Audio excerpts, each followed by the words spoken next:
What's going on, everybody, and welcome back to the A Show with the Kings of Pro Wrestling Podcast. I am Justin, here with Meelz. Valentine's Day is on the way, bud. Your I'm, birthday's on the I'm, way, isn't yeah, that's the real event. I don't know about that other one. it? Oh God. I don't know about that other one. The real event is on the way. It's me time. Hashtag 2 chains. Votes me time. what a Um, what a conversation that we had a couple days ago on 2 Chains. I think in our in one of our group chats, A plus, shout out to him, brought up, hey man, we gotta have a convo about 2 Chains, and we just unloaded. it's because his new album dropped, and I Have you haven't heard? listened to it. No, I haven't listened to it. I was the biggest 2 chains fan from like 2000, like maybe like 12 to like 15, 16, because I thought the things he said was hilarious. But it's also like he's strangely like becoming more into ludicrous than he'd probably think of, like his just aging out of relevancy after a certain time. So maybe anyway, the album apparently was bad. That's fair though. Like I think it's a fair comparison. I had originally said that the baby would become him, but then he became something far worse than that. I think he sped up the baby now. I can't even compare him to Ludacris because Ludacris had a thriving multi hyphenated career. Like the baby might be like it's like a rise similar to, gosh, do I want to compare him to Mace? Nah, nah. The baby couldn't disappear and come back in 10 years and be like, hey, I'm back. You know what I'm saying? But the baby doesn't have a feel so good. No. I mean, but in the city, I'm a rock star. Bitch, don't know my niggas, I'm a guy. Like he got one of them. So like I understand what you mean. It's not a timeless thing, but I'm more talking about like the years of relevancy. It was just completely Mace was hot really from like what, like 96, 97 to like 98. yeah, yeah, like right there. Yeah, it was over for him after that. Yeah, pretty much. I you know what?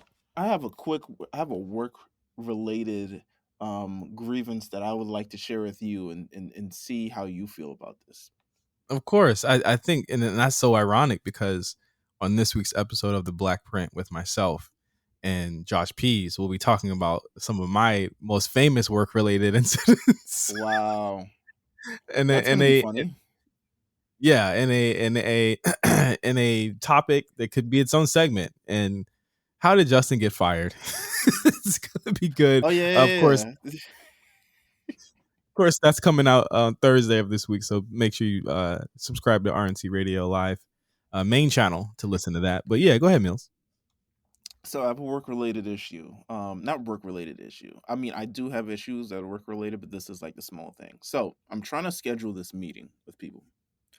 And one of the worst things, first of all, do you have a tool to schedule meetings? Like I know there's like Doodle or something along those lines where you could just send everybody a link and they just put in their availability or something along those lines. In my years working for several different platforms in media companies, I've bounced from Gmail to Teams to Outlook. So I've used all of those. But right now, currently, it's Gmail. I think Gmail is a lot easier. I love the way the calendar looks in Gmail. It looks great. Gmail is the best. From what I've learned, if your company still uses Outlook, they have very old management, is what I've like garnered from the Outlook gang. UMG, there you have it. So currently, yes, I am using Outlook, but I'm trying to schedule this meeting, right? And I need everyone to like put out their availability of time. So I'm like, yo, like some people have gotten back, some people haven't gotten back, et cetera, et cetera. And I've been trying to schedule this meeting for like a week. So I hit up my boss. I'm like, yo, these two aren't responding. And she's like, well, did you call them or go to their office or something along those lines? And I was like, what?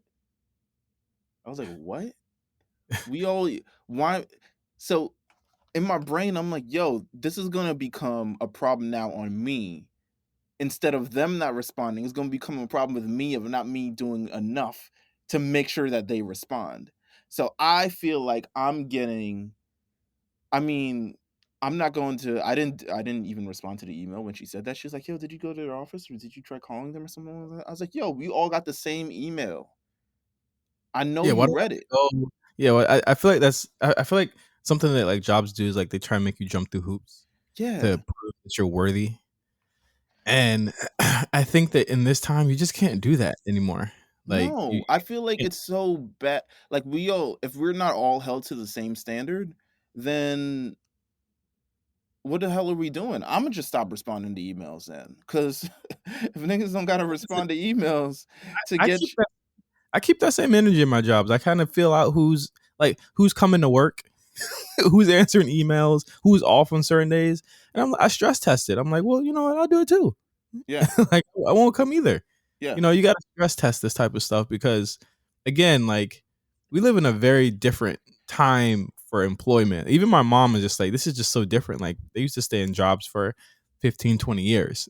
You know what hmm I'm saying? And I've had 15, 20 jobs in three. So like, like it's not the same. And I think that in situations like that, it's like they're basically you have two separate messages. You have the message from the actual employees that are saying, we don't take this very seriously at all, and you have you who, I'm not speaking for you, but your level of engagement is higher than most people is, right? So, oh, you know, you're absolutely. being you're being told one thing, but you're saying a different thing. So it's like I think you should match the energy of your coworkers. And if you're trying to meet that, and if you're trying to make that meeting, whoever accepted it, and anyone accept it, Oh yeah, people accepted it for the time. I'm about to just schedule it for the time that the other people accepted it for, and just be like, y'all better yeah, show just up. do it. Just do it that way. And then the people don't show up, that's on them. I would just did like you keep Ooh, that energy. If it's ooh, I like what you're saying, my friend. if it's in your inbox, they have to, what I'm saying, they have to come. That's gonna be a issue for them. You did your job. Absolutely. Oh my You god. don't run after no grown ass people for a fucking email. Hell no, don't do that shit. I like the way you think. I'm glad I came to you. Office hours of J5. Let's make it happen on a weekly basis or If something. you want to know how to hustle, uh if you want to know how to hustle these jobs, listen, man. Me student loans. Listen, the student loan niggas called No, me. no, don't do that because you do the fucking um. What's the meme of the nigga throwing the paper ball over his shoulder? Oh yeah, the Jimmy Butler. Yeah, yeah, yeah. You're like, what? What is that? Don't Back in listen to. 2014, they calling me. I'm like, all right, man. Listen, how am I gonna give you something I don't got? They about to show up at your wedding. Yeah. What's up? What's up? Oh my god. You can't have the shoes, nigga. What's up? Come on, man. Listen, man. Listen. Crazy. Yeah. But yeah, that's So my I mean, go ahead. they're trying you. Don't do that. They're trying you. Don't let these people try you. You know what I'm Yeah, saying? because I feel like That goes to anybody listening. Don't let these employers try you. So you get a lot with the A show. You don't just get the wrestling shit. You come get on, man. actual real life advice from Come on, somebody man. that got fired mad times. Said fuck it. I would do what I want. But I would get let go for like, and you know this, I would get let go Don't for reasons that have nothing to do with the job. listen to the Black Print this week because I've heard them all. And I've seen it all through your own eyes. I feel like Aaron Yeager or something along those lines. Um, all right. Well, first of all, also speaking of other podcasts that you do, Yeah, um, overly medicated, yeah, I do that. Euphoria, We did that. Hmm. Euphoria, the Euphoria podcast. Make sure you guys subscribe. It's on the RNC Radio Watch channel. I mean, you can follow RNC Radio Live on Twitter and get all access to all this great stuff. Um, Euphoria. So we've been watching this. Yeah, We've been talking about it, and of course, you and Mark talk about it. But I kind of wanted to chime in with my thoughts on this season because I have no other all right, medium to. all right. Um, You could be on next week if you want to. uh, the thing about it is, y'all record on Sunday night, Yeah, we and do. I have to go to work in the morning. I might be able to do the week. Shit, Season finale? Season finale? that week after might be tough because now I started recording the XA Diaries. First, we Oh, yeah, yeah, yeah. we starting to record that soon. We It's gonna okay. We'll have more information on Overly Medicated soon. okay, So, okay. you'll have But a no, chance to be on. the show, man. Listen, it's doing a lot of different things and going a lot of different directions. It's a very popular show, and I completely understand that. But I have to agree that the writing, as someone who is involved with stories and stuff like that, the writing is bad this season. Mhm. Um, you equated his, you said he's a worse writer than Mr. McMahon. I don't know about that, but I definitely hold WWE to a different standard than I do than I do HBO, if I have to be completely honest with you. But yeah, I mean, I'm looking forward to next week because I kind of Well, let's preface this really quick, Mills. Me and sure. you know the broad strokes of what's gonna happen, Oh okay? And yeah, I yeah, I yeah. I revealed this in this week's episode. We've known what was gonna happen this week. We know what's gonna happen next week. I think we're kind of fuzzy on the finale, I think we're kind of I mean, fuzzy I on, like, know the big harrowing point of the finale. I know that, yeah, yeah. which And is but really gonna bring your point of fucking. It's gonna make your point. yeah, it's gonna make a lot of things right. And again, like I I said don't on know the about show, right, but it's gonna make a lot of points made. People gonna look at this funny, maybe. well, here's the thing: they're not. What you see this week is that people are pinpointing the 15 minutes of the show, but not the rest. So I don't have an issue with what Zendaya is doing. I'm not gonna say Emmy yet. Like, it's February. Like, there's a whole year. Y'all will forget about this in 2 months if there's another popping show, right? So, Absolutely. like, you know, that they're pinpointing that, but not what this episode fundamentally broke about the season to me, and Mark as well, and other people as well. Mark was like, "Oh, it was like 80-20. People love this episode." I was like, "No, they did it." I was like, I'd say it's like I said on the show, it's maybe 60-40. The dissenting I think opinions are people starting to like get it. louder. I think people like it and understand. I think they're doing both at the same time of how they like it. Because I'm not gonna hold you. That first 15 minutes, I liked it. Was it something that we've seen before? Yeah, but I definitely liked it, and that's because of all the performance and everything that kind of involved. And it seemed That's like that's the big joker for that show, though, is that right, they can turn on Zendaya and say, "Go do this real quick, so right. we can get talked about," and people can say that this was amazing. So, But the next, and to give my kind of thoughts about it as well, I think the show's too long. mm. I think 1 hour is too long of a timestamp for that show. And yeah, we would all be like, "Oh, we want more" and stuff like that. But I think an hour doesn't allow them to curb everything in. It gives them too much actual space to spread out and do a lot of hokey, stupid shit. Like, But that would mean that Sam Levinson would have to be a better writer to be able to. Because here's the thing: people wanted Insecure to be longer, and I for one felt that show was like that show feels 13 minutes long at some points. Like, it felt like it was yeah, too short, and I feel but like with that with Euphoria, it would be how are we gonna fit in all these ensemble, and it's hard. And like I spoke with Dom Griffin, mhm. Armchair Artur, he's watching the season as well, and he brought up a good point. It's very hard to make an ensemble series, and I agree.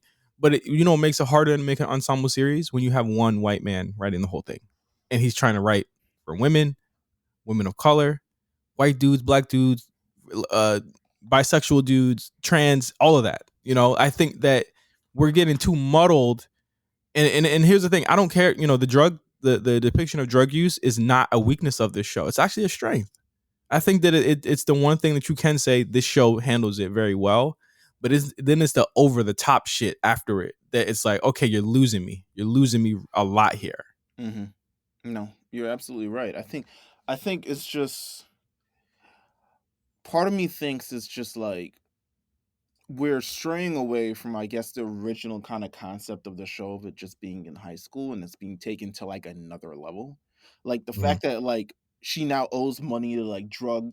like that to me like takes it a little bit beyond. It's now we have to include this, imagination or absence of or something along those lines, where we have to kind of like stray away from the idea that these are high school kids at the end of the day. I think the only high school kind of plot in this entire thing is the fact that there's a damn play going on. The high school play going on, but realistically all the themes are dealt between drugs, fucking other niggas, Fucking other bitches. fucking other bitches, fucking, like there's so much like stuff where it's just like it's cool because I love these characters. Part of me wishes these characters were older. Um I've so heard that they before. Yeah, so we could kind of like truly make sense of this, because all of these kids are really like supposed to be like 16 or 15 in the show. And I've experienced like adult themes. I watch a lot of anime. A lot of 14-year-olds do a lot of crazy shit in the anime. But to see them take it on this show and see kind of like the real true latitude and longitude that they're taking, the heights and the lengths of the show, is kind of like, wow, you're kind of like, I needed to reel it back in. To me, that carnival episode last season was probably one of the Perfect. best. It's Go ahead. perfect. Yeah, It's perfect. Yeah. it's simple. It brings all the cast together. There's this Mhm. intensity. It brings all the storylines together. Everything that was building all these like storylines that are running in parallel, all built towards the same point and almost exploded at that point. Mhm. Um, and something similar to like the first episode with that party. I think the party thing kind of like But again, they're going to the well too much with that type of theme. Where now, like you said, and you mentioned this the night we were watching it, this episode was like the reverse carnival scene, where it was now just focused on one person and their arc, and everyone else's arc didn't matter. And I say like the big 4 hour storyline that you've been forcing upon us. This is the most that I think we've got of Rue this whole season, was mhm. this hour this week. So we got 4 hours of these people. You blew it up and said, "All right, we'll see you next week with that one." It's like, what? You Man, made us watch this, and we don't even like these characters. So now in week 5, we're invested, and now you just blew it up. You just say, "Well, whatever. It don't matter. See ya." we've seen shows back in the day that were half an hour long, which half an hour was really like 21, 22 minutes. 23 at most, yeah. That filled out plots better than this in one episode. Mhm. I've seen episodes of The Real World attack, decide, intensify, and remediate a plot all in 22-minute span. Mhm. Alton was crazy. Something along those lines. Alton was wilding, and that's the end of the episode or something like that. I don't know, man. I'm interested to see the rest of the season, but it's definitely not holding up to season one. And the fact that I kind of like my shows, I like it. I like that we're going to the next level, but I also got to keep it grounded in a sense of like making sure it's consistent with what the show actually is. Because by the time season 3, we gonna end up seeing like Zendaya and fucking car shootouts and running red lights in cars and blah blah blah, and like real gang shit that's going on. This episode just broke the reality of just a lot of stuff. Like, people are like, "Well, that's what crackheads do." I'm like, Rue doesn't do crack. So what are you talking about? Rue's not a crackhead. That's why I'm like, a lot of people, and Mark brought up a good question. Like, how many of y'all have actually interacted with junkies before, other than what you've heard? I'm like, crackheads don't. When you on benzos and fent, that don't make you do that. No, What are I've you been to talking? 125th and Lexington Avenue, and trust me, I ain't seen no crackhead sliding off the top of a fucking trash can over the hood Listen, of a fucking car. not watching Friday. Like, it's not what crack. All right, wait. Let me. I'm gonna go on a tangent. Go ahead. All right, public people. You ain't even gonna Last believe what we just saw on Patreon, but tap in, baby.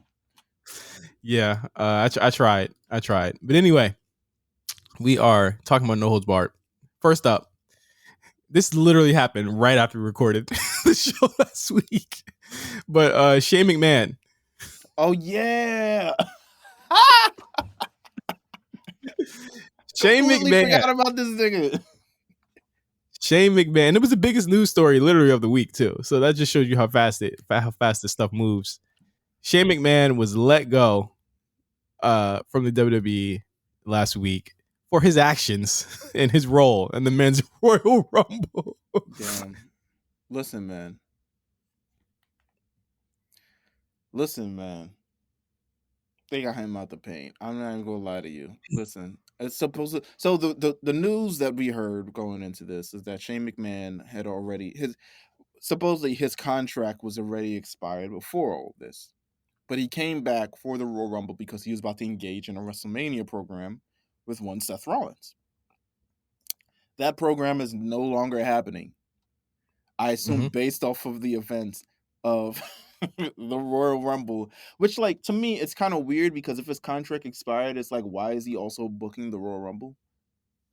Because they have him doing multiple things in that family. Maybe it's just like a family business type thing. Like, come, we got the Royal Rumble this year. You did it last year. Let's do it again this year. Mhm. So what do you think was the major problems with the Royal Rumble this year that probably could have led to Shane McMahon's exit? Shane McMahon being in it. The Shane man was McMahon Final being Four, baby. he was in it for the final four, and then uh he listen. The Fightful report was very telling with the You Randy you look. Orton thing. Yeah, he said, "Well, listen, you're not coming out to my music, so you better get out there." My man said, as the story goes, based on Fightful Select, said that Shane McMahon and Randy Orton originally wanted to switch numbers, or Shane McMahon originally wanted to switch numbers with Randy Orton, and he wanted to come out. Shane McMahon wanted to come out 27th, and Randy Orton was going to come out 28th. To which Randy Orton responded, "Listen, I ain't coming out to Here Comes the Money, so you better. I will see you. I'm coming out when I'm coming out, so you better figure that out." And And it also goes into what we heard about how Shane had allegedly pissed off Bad Bunny as well, with the amount of changing numbers and changing roles and stuff like that. So there is a lot of credence to what and the thing is, usually we kind of look at reports like, is the right. truth is somewhere in the middle. The truth seemed to be literally what all these reports were saying. This is the first time it really came out that this might have been really what happened and how he got fucked over. I feel like maybe I don't know. I feel like Bad Bunny is just. I think he's so gracious enough that he's willing to accept anything at this point. But I could see from a company standpoint that you're sending a lot of like, why you keep changing the numbers? You know, we have this big guy here. Like, you know Yeah. that we have this major star in Bad Bunny. So people backstage will be like, yo, they're changing their numbers. Yo, I'm not going to Bad Bunny's trailer for the second time and telling him he's coming out later. Like, what do we keep doing this for? Um, And Shane was like, no, pop big here. Listen, the way Shane McMahon came out, you'd have thought that man had his WrestleMania check ready the way he sauntered out. Where he said, turn Bro, my shit up. he said, man, make sure my shit loud. Turn my theme up, man. Make that shit loud. I want that shit blaring through the entire system. That man came out, sauntered out, very rich strut down the thing. And listen, now we don't see Shane McMahon for just know, but it wasn't a release. But Vince ain't playing favorites. If it ain't working, it's got to go. As he shouldn't play favorites. He don't play This favorites. is serious, and people. This led to so many fucking people saying, well, "No one's safe, nigga. No one's safe anywhere. Do you live? What are you talking about?" And I think the program with Seth Rollins was probably supposed to start the night after, which would have been a good way to get out of that Roman Reigns type of deal. Mhm. But since Shane McMahon is no longer in the program, I think they're kind of like they had to do like a cold exit, and they just kind of got him back to doing what he's doing. And I'm assuming now he's gonna have a program with Kevin Owens. I assume that's the Yeah, beginning of the plan. which is odd because y'all just did that. Yeah. Well, listen, it's like Drew. Now we do it in front of people, baby. Yeah, it's like y'all just did that. Y'all legitimately just did it But 2 years ago. now they different. Now they, one's a face and one's a heel type thing. Be clear, I liked it when you did it, but it ain't the same as when he jumped off the Mania sign. You know what I'm saying? Like, I mean, it's gonna be a little bit different with people screaming and cheering. So, I guess, I man. ain't trying to hear the cold body of Kevin Owens smack against that table anymore. Yeah, I guess. My man was Like, screaming, "Ow!" in the PC, and you heard the whole thing. Yeah.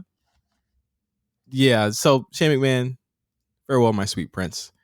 Uh, Matt Hardy news. This man is just the chatty patty lately about his brother. I don't ever want you to speak on me as much as he speaks on Jeff. I might have to though one day. Just one day. Might have to. J5 Don't, says don't do it. Please don't. Send me to the Bootsy Collins Foundation if you do that. So Matt Hardy was on Twitch again talking. This is why WWE don't like niggas to be having Twitch. you know what, you right, because that man's a chatty patty. Just be talking. Just shut up. Jesus Christ. So he said that Jeff was offered after he got let go and released back in December. He was offered a WWE Hall of Fame, spot for this year, but he turned it down because it was going to be him singularly and not both the Hardy brothers, Hardy I boys. Sorry, mean, we come back and swing around and get him, but right now, they don't I want mean, nothing to do with that nigga no more. they gonna induct the Hardys eventually, and Matt Hardy gonna like it, and he gonna talk up all his WWE memories. WWE is where they have the footage, Matt. It's where Yeah, they have the footage. sorry. Unless you Yeah, want to you, play footage of you falling off the top of that damn forklift and almost breaking your head open. There ain't nothing to play in AEW yet. Except you in the suit doing the doo-doo walk, all the other stuff like that. WWE got all the footage. You will be back one day. They love to play it up, especially Matt Hardy. Matt Hardy been doing this for like 2 decades of playing up of, well, I'm not gonna come back, and then he comes back and it's the biggest pop ever. Of course, the Hardys are forever gonna be popular, forever. yeah, yeah. Um, I don't know why WWE as I speak on this instance, I don't know why WWE would try to like flirt with Jeff Hardy with a Hall of Fame spot, because I feel like you would probably be like, I don't want a Hall of Fame spot right now, because Hall of Fame is kind of like, all right, we winding you down, which quite Yeah. honestly, yes, he should be winding down at this point. But I don't know why they would like dangle that carrot in front of him. I would probably, if they got the drug test back and the drug test was negative, give your That's apology. that's the question because like he still definitely left. He walked out of the show, a live show, through the crowd that night. We still don't got an answer for that. Not That's that we true. need it, Not that we but need it, but Matt Hardy's supposed to tell us this at this point, because the way he been chatting, man. Jeff's fine. I'm just like, all right, nigga. Where He's was all he right. headed? He's good. He had to go. The Donda listening party. You had to go to. Had No, to go but check. Matt Hardy, I mean, he's telling us essentially he's playing with us. He likes to do this a lot, even playing with the Forbidden Door stuff. He's even like hinting at that, like, could Tony Khan have bought out Jeff Hardy's contract? WWE would raise the price so hard if they wanted really. If Tony Khan said, I want to buy out this contract, they would be like, I hope you got bread, because this contract ain't cheap. So I don't even know why he would even like put that out there. Could Tony Khan afford it? Yeah, but for Jeff Hardy, no, man. He's Jeff Hardy, not even the Jeff Hardy from 2002. I No, wouldn't be paying that much for Jeff Hardy, bro. yeah, I'm not paying for Jeff Hardy's masters, bro. Like, get the fuck Yeah, out of here. he could have a charismatic enigma. Yeah, you can't. I can't Yeah, fuck. nah. Yeah, You lease him out like you do every other Hardy, and then you re-up if you feel like re up. yeah. But they about to have the Hardy's gonna have about 5-month run. I'm gonna get this is in AEW. They're gonna have a 5-month run. They're gonna be on Dynamite. They're gonna be on Rampage. They're gonna be Dynamite. They're gonna be on Rampage. They're mostly gonna live on Rampage. At some point during this 5 months, one of them will get injured, and one of them will move to a solo thing that will be exclusively on Rampage. Mm. The other one will come back, and they will start a feud with one another. They can do the Willow, they can do the Broken, they're going to do all the other stuff. They get to play all their toys. This will be, once again, exclusively on Rampage, because Dynamite don't got time for this. Dynamite's only 2 hours. And then their contracts will expire, and then... Tony writing this down right now, by the way. so, Well, this This nigga Meelz is genius. Fuck. Why didn't I Oh think of my, this? oh my god. All right. Next piece of news here. WWE making more money than ever. Mm. They released their fourth quarter 2021 and full 2021 highlights. I'm gonna read some of this off to you. Mm-hmm. Revenue increased 30% to 310.3 million. Operating income increased 131% to 83.6 million. Return capital to shareholders totaling 59 million. That's a lot. If you tapped in with them, you got something back last year. Full year revenue increased from 12% to 1.95 billion, the highest in company history, higher than what y'all said was the peak of wrestling. See, this is what I'm talking about when they talk about like ratings and shit. It's not about that no more. It's about these brand deals. It's about these deals they making, and they're gonna be able to continue making deals with numbers like this. You know, I say this a lot on the show, and people will wild out, but it's because I come from this world, Mm-hmm. and like I've been saying it for years. We don't know what this company is gonna look like in 5 years. I said this right. I've said it multiple times on the show. We don't know what we'll be reviewing in 2025 when that next deal comes up. But ever since 2014, when that nigga Vince said that they only got 500 million for both my shows, he always felt like he should have been making more money than this. I'm And then sure. he went and got Nick Khan. And then you see here on the numbers, they launched a WWE Network content on Peacock, providing a larger audience and increasing viewership for WWE's premium live shows, original series, and vast library. Over 3 million viewers, larger than what they were doing on their own. And they don't have You to pay for people to maintain the WWE network, at least not in the United States. I guess they got to maintain saving it worldwide, but I'm assuming they're trying to lease it out in other places as well. saving money and making money. Announced a new strategy for premium live events, but they're not pay-per-views anymore because there's still people who say pay-per-views. Then they're about to change the word. PLEs now, they're calling them, which focuses on staging these events in stadiums rather than arenas, utilizing targeted dates to maximize the live audience potential. Saturdays. If they're going to take football on Sundays, wrestling will be the Saturday show now. Good. Completed consumer product deals, including partnerships with blockchains, creative labs to launch an NFT marketplace. I don't think that worked as well as they wanted it to, but WWE was one of the first companies in on the metaverse in terms of just like on TV and shit like that. They were. SummerSlam was like their big coming out party for that. I will say that. Created the Next in Line program to recruit the next generation of WWE superstars, which is initiated with 16 college athletes, including Olympic gold medalist Gable Steveson. He's debuting after May. More money. That's crazy. The money's big. Listen, money's big. So what they're planning on doing, and this is interesting stuff, and we should look out for these types of deals, as they've also cleared another Disney deal in India. They outlined their expectation for 2022, which assume ticketed audiences at the company's live events for the full year would target record revenue. It can happen. Money in the Bank is in a stadium this year, so that they raised up, and best believe there's going to be a post Mania Saudi show that's gonna drive that up. They got to make up for 2020.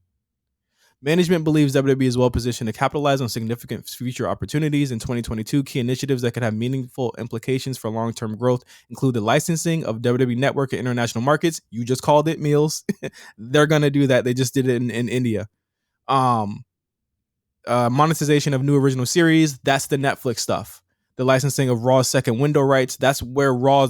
They're actually planning on putting Raw on a different platform so we can see Raw the day after Monday or days after Monday. So I don't think it's going to be Hulu. I think it might be like it might be the Fox Sports app. It might be something like that, but they're going to get paid for that. I'm not trying to pay for nothing else. It better be fucking Hulu. I'm done. I'm tapped out. I just took off Netflix. I can't even see the Tinder swindle right now. I can get you that, bro. But listen, these are all great strategies that have scared the living shit out of everybody who are so used to the way things used to be. I've seen an argument right now that like no one feels important or bigger than the brand other than Roman and Brock. And I tend to argue that I don't think that's necessarily the case. I I don't think think what you're so seeing either. right now, I think what you're seeing right now in the main event of WWE is that they are cycling things out faster because it's a faster world. So if they're going to take Roman and Brock right now in April and end it and have this be the end of them so that they can make room for other major programs to happen, why why not? Look at the world we live in now. You can't stand on a Roman Reigns for 10 years. It's just not possible. You got to have a Bianca Belair right there. You got to have a Becky Lynch right there. The strategies that they're implementing means that everyone will hopefully, I'm saying hopefully, I'm not saying this is going to happen, will hopefully get a piece of the pie, and that's from original series. The New Day, they're ripe to me to have an original series, right? So NXT people could have it. They could bring back Breaking Ground, and that could be on an actual network this time. Don't bring They that need shit back. original. They could have, but I'm saying like they could have original series that get to the behind the scenes of these wrestlers and make WWE more than just people look at this as just a not vertically. I think what Nick Khan has done besides the releases, and I know that's like his thing, what he's trying to do is maximize this to not only the shareholders, not and people are gonna say those so they can sell, but maximize it so that they can be an actual media company instead of just a wrestling company. These are media company moves, not wrestling company moves. This is what you'd see a Disney or a Facebook doing. And WWE has the IP because they own Hulk Hogan, they own Stone Cold Steve Austin, they own The Rock, all of those copyrights, they own it. It is what I believe Sony did when they were like, listen, we see animes popping right now. Mm-hmm. I'm gonna buy Crunchyroll and Funimation. And here we are. They even mentioned during this call the consolidation of Microsoft Microsoft and Activision, now Sony and Bungie. Even video game companies are consolidating to create live service. It's not to win a console war. That's something that's unwinnable. That's not an argument anymore. A console war is that's dead because at the end of the day, though nothing matters more, and they're not making money off of that more than they're making money off of live services. That's why WWE has the Peacock deal. That's why they're going to move Raw to different streaming services. That's why they're going to make all these moves in international markets so that they can not only spread the brand but make international money. I think it'll be higher than 1 billion next year. I think it could potentially be 1.2, 1.3 next year with what they're doing. Listen, they making Look money. look at the push for WWE 2K22. This has been the biggest 2K push I've ever seen them do for the video game. We're not even there yet. Imagine what the Exactly. rest of the month gonna be. But no. I completely. I mean, all of this stuff from a business standpoint looks incredibly profitable, and it looks like they're moving into the net green. I mean, not that they're at a net loss like crazy, but all the increases that we saw in 2014. Like, look at how the network was doing is now being multiplied and capitalized in much more higher fold because of the way WWE is kind of doing things now. So I think at the end of the day, more changes are going to come. And I think overall, to be honest with you, I don't even think it's just going to be WWE. I think the wrestling business is going to come. WWE is just, Here's the thing. They're gonna have to follow the leader here. yeah, they're absolutely going to have to. Yeah. I don't think that New Japan. I don't think that or if Impact could. I don't think ROH is just trying to survive. Yeah. ROH. PWG is just now streaming, just now in a 6-month delay. Right. AEW doesn't have the resources and the connections like that to do this yet. I think that there a lot of wrestling companies are going to be staying where they're at. Look, like I said with AEW, and we're talking about them in a second. They're stuck with what they got right now for the foreseeable future. Like that's where they at. Yo, That's Justin, what you they're going cut to be out. doing. That's where all of their money is set to. There's not much you can do with them with the money that they've put out. We talking billions here. They're trying to keep that. So actually, let's get to since we brought them up. Tony Khan has a big announcement on Wednesday. Ratings are kind of sagging a little bit. They went down. So you know what happens when the ratings sag? It's time to sign somebody and debut them. Who we thinking? I would. I mean, we've talked about this on Patreon already. Um, but my guess is I would feel bad personally for me if I just had my wedding a couple days ago and then I was like, oh, let me go instead of celebrating on my honeymoon. It's like, all right, let me go debut for AEW.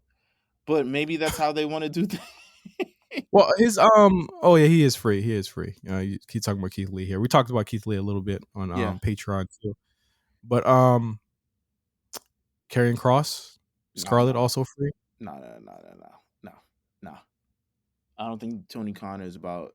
You know the type of wrestler that he wants. He wants the wrestler who he's a fan of. A lot of flippy shit, a lot of jumping shit. Character Mm. based wrestlers, control your narrative ass guys. Nah, we're not doing that. First of all, that control your narrative thing is nasty. Y'all look like It's three scary, man. nasty white men. So just letting you know. It's scary. And Karrion not even white. He Puerto Yeah, Rican. it's you white Puerto Rican, bro. Like he that just y'all look nasty. I'm just saying y'all look nasty. Don't do that. Don't do that, Braun. You could do anything in the world. WWE made you a massive star. Don't hang out with EC3, bro. I'm just saying. I'm just saying. But either way, uh I'm picking Keith Lee, to be honest. I don't really see unless he bought out Jeff Hardy's contract, but honestly, I just see Keith Lee. I can't see anyone else. Is that And like a bit like? Is that a big? Is that a big deal? is Is Keith it Lee would Johnny signing a big Gargano deal? I think it is for the fans of AEW.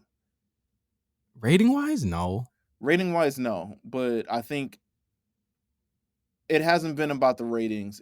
If it was about the ratings, like why are we signing Miro? Why are we signing Aleister Black? Why are we signing Andrade? Why are we signing all these But other what? stuff? But they're just signing people to sign them at this point. It feels They're like signing what? people to bolster their massive roster because they have a person in charge who has a massive, I guess, hard on for um, professional wrestling, which is perfectly fine, to be honest with you. There's nothing wrong about professional wrestling, but just understand that you can't be a competitor with the massive conglomerate entertainment company making wrestling moves. At the end of the day, you're just going to be a step above Impact Wrestling and ROH.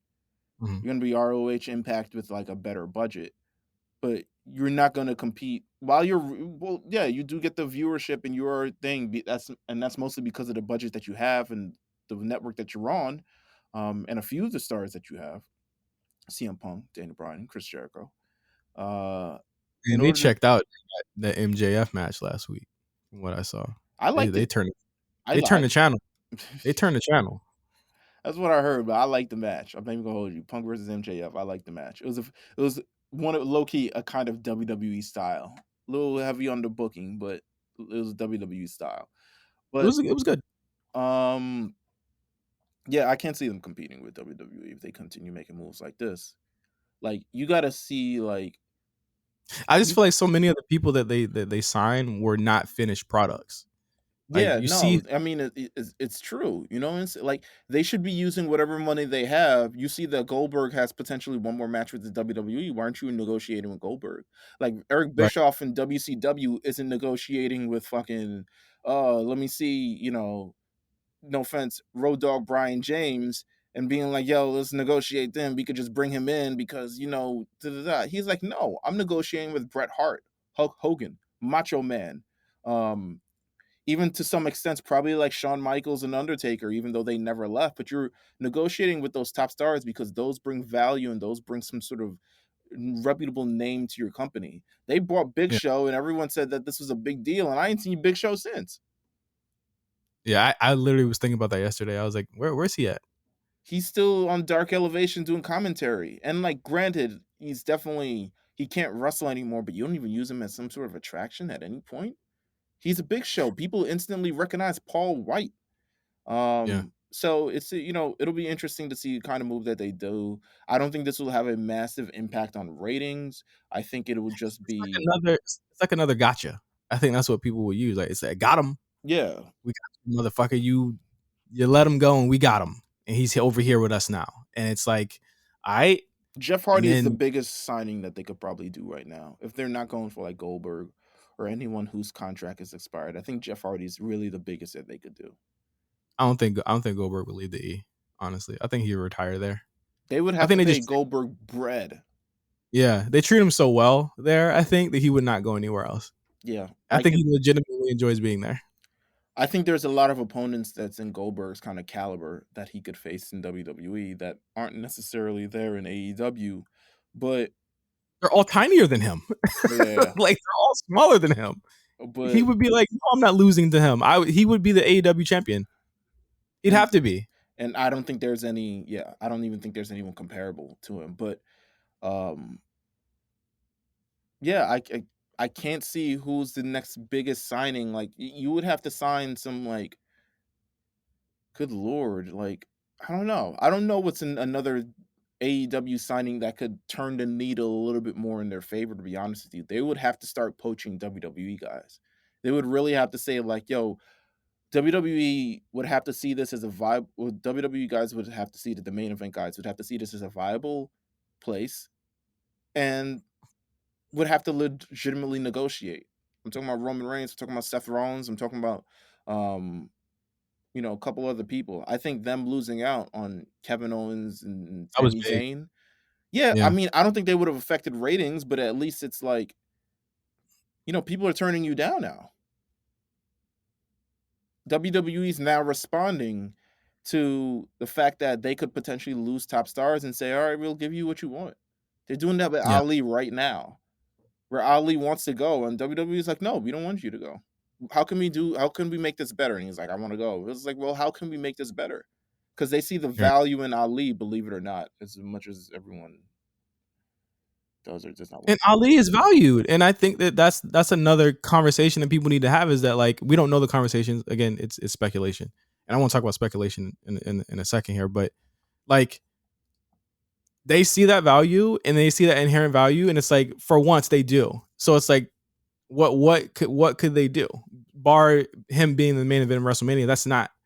I don't think that's gonna happen. You know what I'm saying? Barring him being able to do something that just doesn't fit their values, whatever that message may be, that might be the next thing. You know what I'm saying? So we'll see. But there was something disgusting that came out last week or a couple days ago, rather. Mhm. Did you see this thing? This Wade Keller speculation No, on Biggie and why um why he potentially uh pushed the Biggie push back. What this it's like this whole speculation about putting Biggie in his place and all this other shit that has caused just like a bunch of uproar this week. I'm trying to find the quote right and I now. think So here, Big E has responded in kind and thanks everyone for their support and stuff like that. So at least he acknowledges which that it's going on. what that the speculation is going on? Nah, I think he acknowledges that people want better for him. So, so they say and stuff like that. But I know we're about to get into it. Yeah. So Wade Color said, I've asked around and all I've gotten is people who are really upset backstage about how Biggie's been treated, with the rug being pulled out from under him. I haven't heard anything that there being I haven't heard anything about there being an awareness of an issue with him. And I think the people I have asked would know. Keller went on to say he hadn't heard anything specific that he had done to seemingly be removed from the main event picture. Uh, yeah, so with one person describing him as a magnificent human being who doesn't deserve this treatment. They not. I feel like they're not punishing Big E, you know? They're not. Um he was WWE champion, he's no longer champion, and unfortunately during the time that he lost the championship, we're on the road to WrestleMania, where a lot of other things take priority, especially when you're trying to fill 100,000 seats. So, do I think Biggie? I think if he was in overall, how can I say this? I think Big E is as far as being on SmackDown and being in the tag team role. I think he's featured on television. Um, after a feud, after a bunch of hubbub and a lot of things that kind of flew out of whack, and With SmackDown being kind of sagging in terms of the star power, they decided to move him there. Now, when you move a superstar to another brand, you don't just you're not immediately throwing him into a program unless you have that planned out way beforehand. When they decided to call up Finn Balor to SmackDown, I assumed he was always going to be the championship shot for Roman Reigns after SummerSlam. I assumed that was always the case. Um, they had plans for that. With Big E, I think they threw him on SmackDown because SmackDown was sagging and they didn't really have any plans. Xavier's injured. Let's put him in this tag team for now. And then when Xavier comes back, then we can kind of figure out another direction and kind of how we go with things. He's being thrusted back onto a roster that he wasn't on previously, but there's no plans for. And this is kind of how he's kind of floating and dealing. I don't think it's a natural thing of like punishment for Big E. I think it's just unfortunate circumstance and situation, but it's the situation that's still there because he's still featured on television every week. I It also don't even it doesn't even feel like a punishment. Essentially, then it felt like, as I said before, Money in the Bank holders never hold the title that long. They they get it back. They mostly always get it back. I I also think it's time for pretty much something new for Big E. I really do. I And agree with that. I this agree. is not the shit on what Big E's doing because we love Big E and we love what he represents and we love all of that stuff. And we can still do that. Don't get me wrong. We can still support and love Big E for everything that he represents, what he's done outside the company as when he was in WWE champion, what he does in the ring, what he kind of represents to us as black wrestling fans. We can love all of that, but we can also say like, yo, it's time for him to take it to the next level or go somewhere different with it.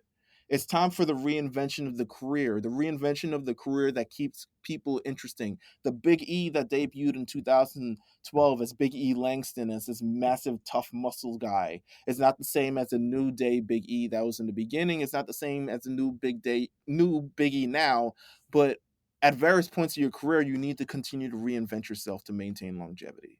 And I think that's also with him as well. I don't think he's any different. And I think if we expect the big moment from Big E, listen, he's gonna have to, it's gonna have, something's gonna have to change. It happened with Roman Reigns. It's happened multiple times with Seth Rollins. It's happened with Brock Lesnar With just recently. Kofi.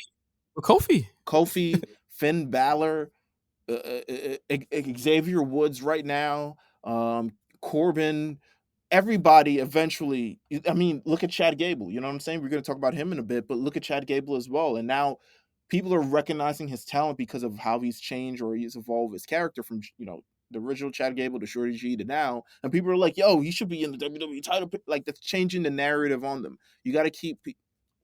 I think he needs to figure out what's next. But And what of the reaction to this, where this is racist, the this is a reaction hit? is the reaction. I can't. The reaction. It just is. I don't want to say that people shouldn't feel the way they feel, but at the same time, it's like we also got to realize that they didn't kill the guy. They didn't sentence him out. They didn't job him out. He's not on main event. Um, it- I I screamed for many days saying like, "Yo, what are we doing with Ricochet when Ricochet's on main event?" And then you know what? He had bangers with Ali. Shout out to him. But like, I want to see more from him as well. But I realized that also could include a change. Like, And and Ricochet is changing. yeah, I'll say yeah. that. And I think it's okay to want so much for your superstars and stuff like that, but to say that everything is like racist and kind of like, um, not everything is racist. Not everything is an attack on this guy. Big E should be in a major main event role, but he got to prove it again. Because you know who's out there in front of him? Roman Reigns, Brock Fuck. Lesnar, Yeah, sad. Goldberg, Seth Rollins. These are A-list, A-caliber stars. You gotta And get to that level. They don't just put him nobody's there. saying, You gotta rise to nobody, that level. nobody's saying he can't be there. And Yeah, I no feel like one's. it's the same kind of thing like Drew McIntyre did, where he's like he just had bangers for a year and he kind of made himself that I think Drew is in a much shittier position right now than he was a year ago. Yeah. I'm not gonna compare him and Big E. They're both in kind of like I mean, but kind it's of still like the post WWE championship. Like my man was main yeah, eventing SummerSlam against Jinder fucking Mahal, baby. yeah. It's tough. It really is tough. And you know, with E, I don't think this is it for him in the least bit. But I do think people are being a little too delicate with someone who knows how this kind of thing works and has gone through the politics. Like we don't gotta you. I appreciate him and I love Biggie the most, but it's like I can't fight that battle, that office battle for him. You know what I'm saying? Like I can't fight. He got to figure that out on his own. You know what I mean? Like whatever's going on. I want him to be a champion. I want him to have a 6 month, 7 month, 8 month, 9 month run. I want him to have a Roman Reigns run. But what I see like character wise, it ain't bigger than what they got planned for this show, bro. Like whatever it could have happened, it ain't bigger than what they got. It just is what it is. As we hurdle towards Roman versus Brock, the final chapter, hopefully that to me is the biggest thing that they got on the men's side. And it's not for lack of trying with E, because they gave him a lot. The motherfucker was damn near undefeated for a whole year. But they got to give him something. Even what they're doing with like Damian Priest, where it's like, okay, now they got to start kind of doing something with him. I'm like, fucking finally, they're doing something with him. Where it's like they actually have to write something for him other than winning all the time. Mhm. So I hope that happens with Biggie. I really do. But y'all got to chill out. I gotta like relax. Even when we talk about the Bianca shit, like I'm so weak looking at Bianca's booking every week and people not seeing what's happening. Like the most basic shit. But anyway, let's go to break. Should we go to break? I don't. Nah, let's just Let's go keep to the shows. We gotta wrap this, not wrap it up, but like, running long. yeah, we running long. Smackdown. A tale of two Ronda Rouseys. I think. I don't even know who that was on last Monday Night Raw, but this Ronda Rousey, I like this one. She's good. Ronda Rousey with time to prepare, time to complain. I think you know what? It's different standing across Becky and Sterling against Charlotte. Becky Yeah. gonna give it to you. Charlotte just gonna do whatever fucking Charlotte does. She gonna do the same Charlotte shit. You know what to expect. I think Becky gave it to Ronda a little bit, not like hard in that segment, but it's tougher to stand across the ring from Becky Lynch than it is from Charlotte Flair on the mic, in my Mm-hmm. opinion. In my opinion. Um, listen, I don't want to say we fully called it yet because you got to wait for Elimination Chamber. I really want to see that KOD. But what y'all think? What was supposed to happen? She said she was going to SmackDown. She's never been on SmackDown before. Never. Becky was not there. They made up something. I didn't even get that. I was like, yo, they said Becky said that she chose her. And then they were like, I didn't say that. And I was like, yeah, why the fuck would who made up a Why would you? lie? That was a weird thing. I feel like Sonya did that. I feel like Sonya's gonna play a big part in this. And Ooh, okay. strangely enough, I think Naomi will too.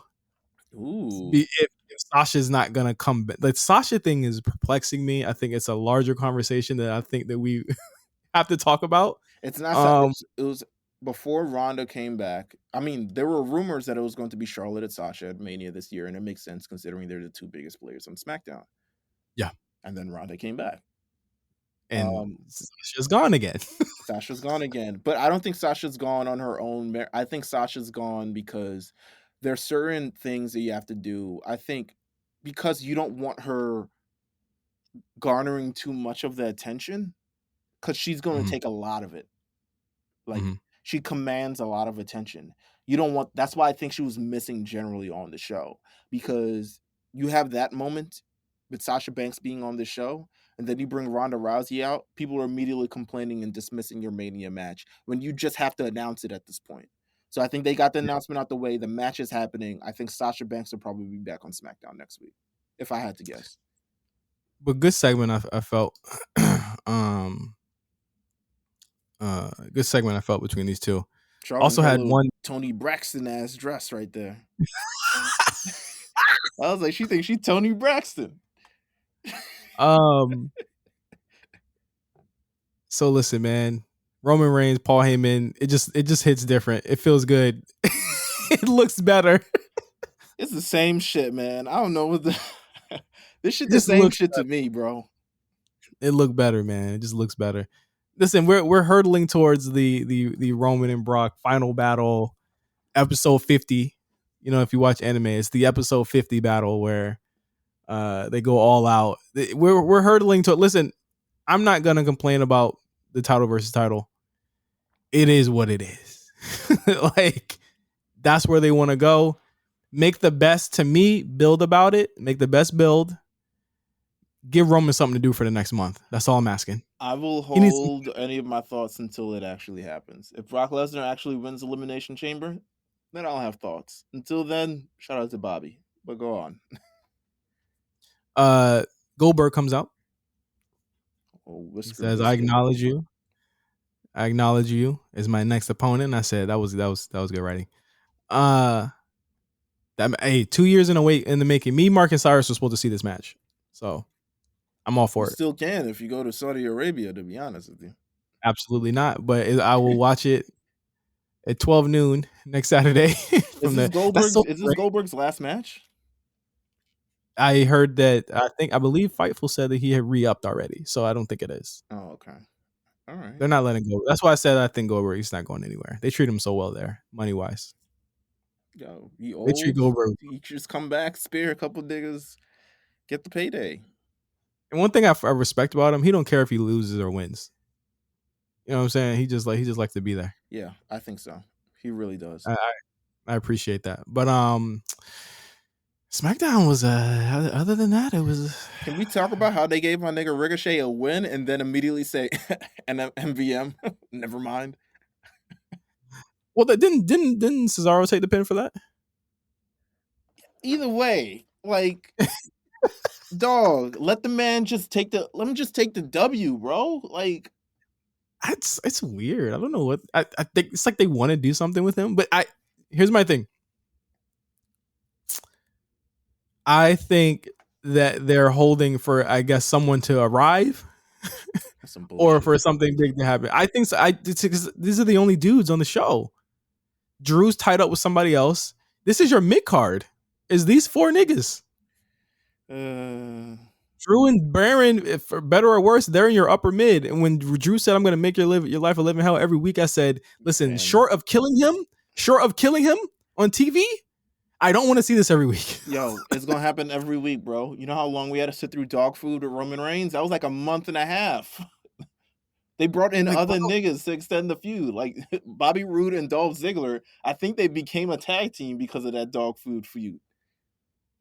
It was it. I need a break from Madcap and Baron. I need a break. Like when I saw Drew, I knew what was happening, and I'm sorry I checked out. I fast forwarded. I couldn't do it. Sami Zayn Nakamura is in 2 weeks. Or actually, it's next week. I believe. Yeah, it's next week. Yeah. So I don't know what they're doing, but I believe thanks to Novak for letting us know this. But they're taping 2 episodes of SmackDown. So yeah, sci-fi. Because it's sci-fi and wait, no, it's on Fox. Fucking shit. It's on Fox, but they're taping SmackDown because I believe they're not even going to be in the country. Because of Saudi. Because I was wondering, I was like, nigga, how you gonna be here and then there? You know what I'm saying? That's why I was like, Sammy and Nakamura must be going for 50 minutes on Friday. But yeah, so that's gonna happen in 2 weeks. I think was that it? That might as well be it. I ain't got nothing else to say about SmackDown.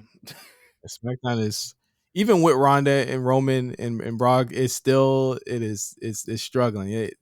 That brother's starving on that show, dog. I don't know what the hell's going on. Yo, quick question. I'm scrolling on the YouTube page because that's how I remember what happened on shows. Yo, they didn't put Lash Legend back on TV? What's wrong with Lash Legend? The show or her wrestling? Both. She's on 205. She was on 205. Yeah, I see her. And I see that she's getting in her in-ring reps, but I'm like, yo, put her back on the show or something. I think a repackage is in order. She was kind of the weird in between. Remember when 2.0 hit, they were trying out a bunch of stuff to see if it worked. I think that they probably saw that didn't work as well as everything else was working. Like they even did away with like the Tony D vignettes and stuff like that. Like they did away with a lot of the world building stuff, But I think, and I would agree, I think of all the stuff that didn't really work that well for me, Lash Legend was probably one of those things that didn't work that well. Because they dropped the Lash Legend, Tony D'Angelo kind of feud altogether on that show. So I get it. So they say maybe you be stronger in ring and we'll do that and we'll repackage you. Looks like they did with Tiffany Stratton, like they did with Nikita, who's now being on the show. Like I think Lash is going to get her time. They got to start moving some of these women out too. So I wouldn't worry about her not being on TV. All right. Okay. Just saying. Raw. First hour, commercial free. Good opening. I'll give him that. Good Hey, opening. Gable is a shining example of wait your turn. Wait your turn. Wait your turn. It's his turn now, Yeah. so you better also save it a turn now, because the turn after you lose them damn titles, turn might be gone. But Yeah. save it a moment. Make the most of the moment now. Listen, right. They could have fired Chad Gable. They could have released Chad Gable. And they didn't. Yo, isn't it crazy? Like him, Ricochet, people that people think that they don't, like Ali, even people who people think they don't hold in high regard. They have survived so many rounds of these cuts, and it's like that's crazy. But also do something with them. So with Chad, it's like okay, they're doing something with Chad. With Ricochet, I can see them doing something. I hopefully they work something out with Ali or let him go, whatever. But you know that's the testament to the value that people or you know what these reports say that they see value in these people. So we'll see. We'll see. Academic Bowl, great segment, pretty funny. I have no qualms with what they did for the past 3 weeks with them. I thought it was great for RK Bro. Gave Riddle something to do. Riddle, an Iron Man on this show this week. 3-4 segments of this guy. They're really like penning in these weed jokes. I like it. It's funny. You think I'm not the you think you're the only one that bakes, bro? Who wrote that, Vince? Again, Some Bruce old wrote guy. that. Yeah. Led to a tag match between Street Profits and Alpha Academy, which is like, why do they have to get a win back on something they didn't lose? Yeah. I feel like I was like, well, you didn't make them look strong. They just lost, like, I don't know. Nah, I was confused as well. I was confused. But what else happened on the show? Becky and Lita's segment was actually really good. I'm not gonna lie. Lita stepped up her promo game crazy. Listen, Becky don't take no days off. Becky Ever. came in there with bars. And not like she flamed Lita, but she came in with something to say and a feud to hype up. And says, what was the line? What was the line about Lita? It was like, there could be no Lita without me, and now that I'm here, they can be there can just be no Lita. And something very super villain ass type shit. And I was like, oh wow, okay, we getting some bars in. I tapped in and I said, yeah, Becky's that one. She's good. Stop playing with her. Stop fucking playing with her. She's good. She's making everybody better.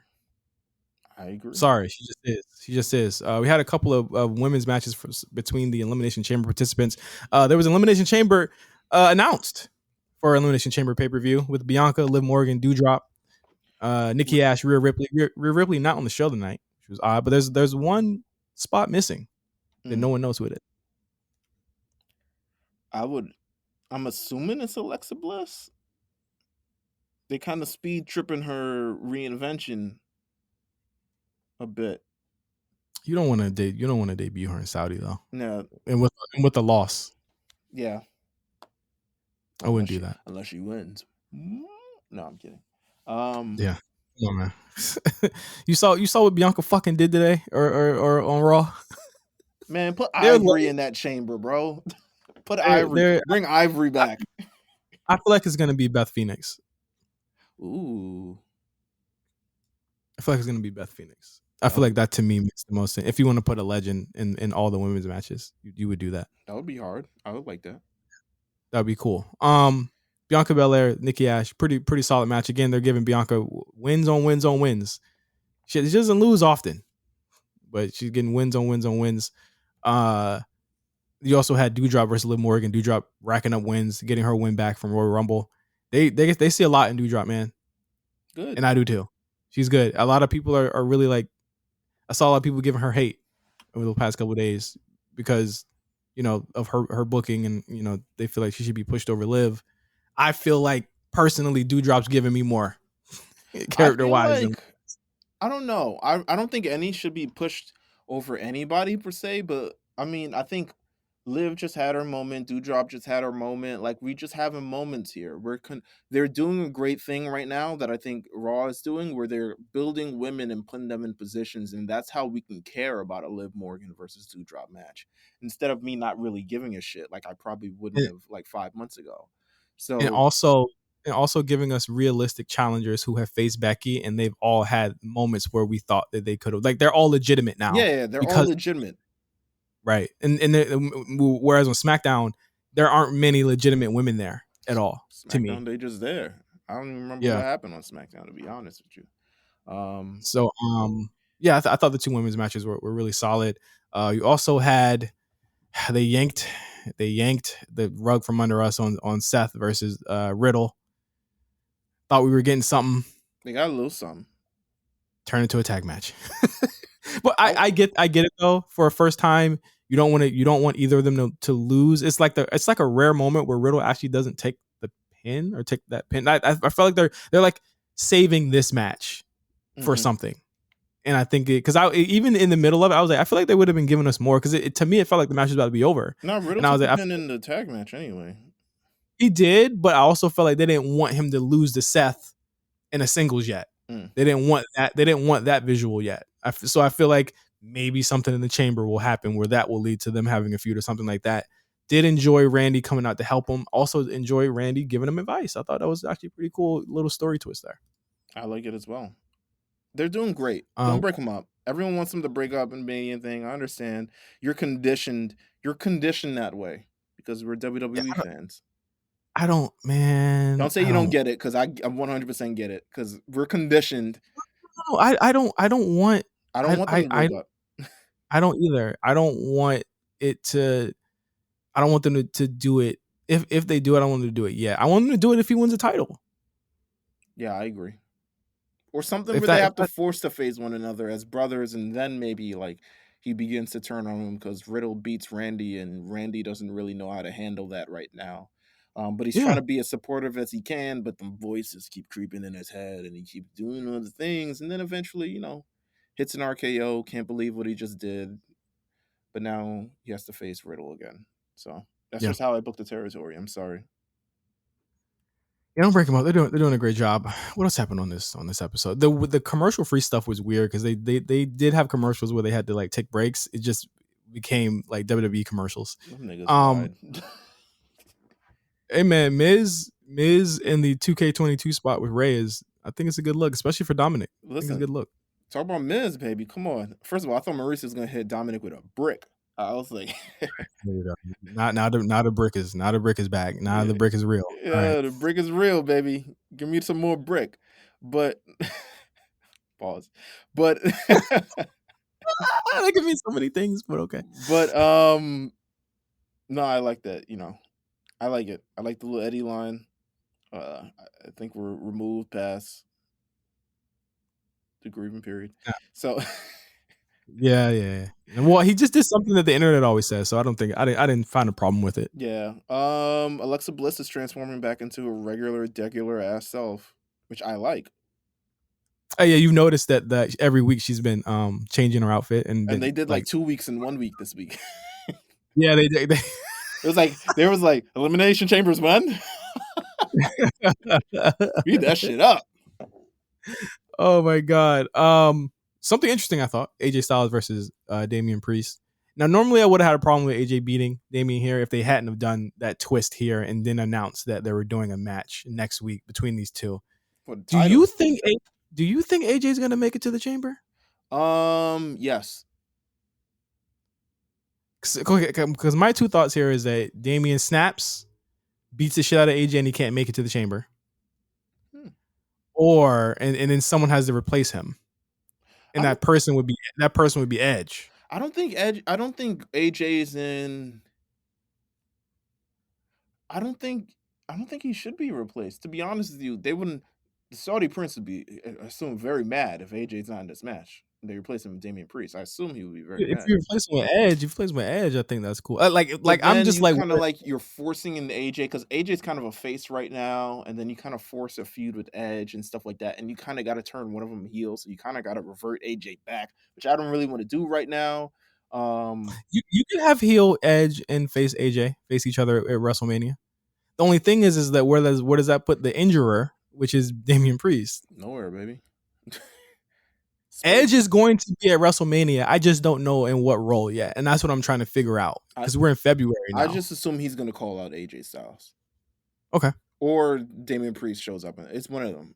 Next week we'll know. Apparently. Yeah, there's not much else from Raw. Kevin Owens really loves Texas. Really wants to be at Mania. Austin Theory, KO had another good match with KO getting his win back, but I'm just like, you could have gave him the win back after Austin came back from fucking Saudi Arabia. You guys did not have to do that this week. Gotcha. This 50-50, you know I hate 50-50 booking. I hate it. And as soon as I saw them facing off again, I knew Kevin Owens was going to win. And I said that's just so you could have waited. You could have waited 2 weeks to give him his win back. It is the worst. I hate it. But yeah, that's it.